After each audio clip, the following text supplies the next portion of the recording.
আজকে আমি বানাবো সাবুর খিচুড়ি। প্রতিবার আমাদের ষষ্ঠী, তাই ষষ্ঠীর তরফ থেকে আমি সাবুর খিচুড়ি করে দেখাবো। নিরামিষ। লাইক করবেন, আমার ভিডিও যদি ভালো লাগে সাবস্ক্রাইব করবেন। তো এবার দেখে নিন সাবুর খিচুড়ি বানাতে কি কি লাগে। এই যে সাবু ভিজিয়ে রেখেছি, আর এখানে ডাল আছে সিদ্ধ করা, প্রেসার কুকারে সিদ্ধ করে নিয়েছি। আর এই সাবু খিচুড়ির মধ্যে দেব গাজর ডুমো ডুমো করে কাটা, আলু ডুমো করে কাটা, আর কুমড়ো। এখানে আছে ফোড়নের জন্যে শুকনো লঙ্কা, পাঁচফোড়ন আর তেজপাতা আর কাঁচা লঙ্কা। কড়াইটা আগে থেকেই গরম বসিয়েছি, এবার আমি ওতে তেল দেব।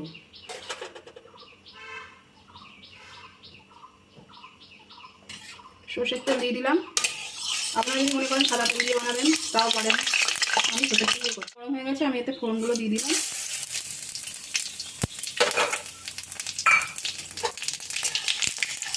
ফোড়নটা দিয়ে দেওয়ার পরে এবার আলুগুলো আগে দেবো।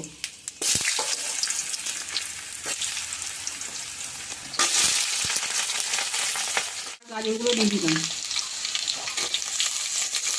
কুমড়োটা তাড়াতাড়ি গলে যাবে বলে কুমড়োটা একটু পরে দেবো। এগুলো ভাজা হয়ে গেলে তারপরে কুমড়ো দেবো। এবার বেশ কিছুক্ষণ নাড়ানোর পরে আমি এতে কুমড়োটা দিয়ে দেবো।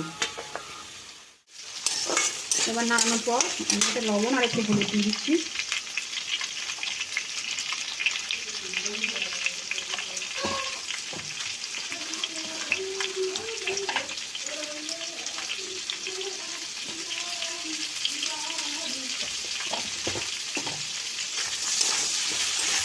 কাঁচা লঙ্কাগুলো দিয়ে দিলাম।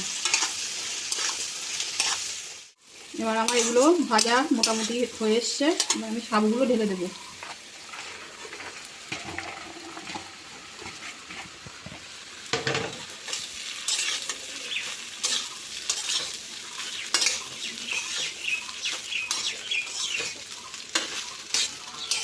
কিছুক্ষণ নাড়ানোর পর এবার আমি এতে জল দিয়ে দিলাম। জলটা মোটামুটি পরিমাণ মতো দিতে হবে, খুব বেশি না খুব কম না। জলটা দিয়ে একটু ফুটে উঠলে ডালগুলো ঢেলে দেবো। যেহেতু আমার ডালটা সিদ্ধ করা, সেই জন্য একটু পরে দেবো। দিয়ে দিচ্ছি।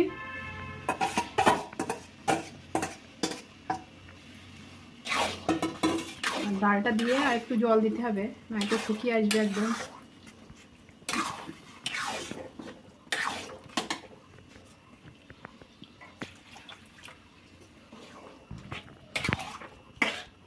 একটু লবণ দিয়ে দেবো, যেহেতু আমার লবণটা কম আছে। আপনারা যে যার মতন চেকে তাই দেবেন।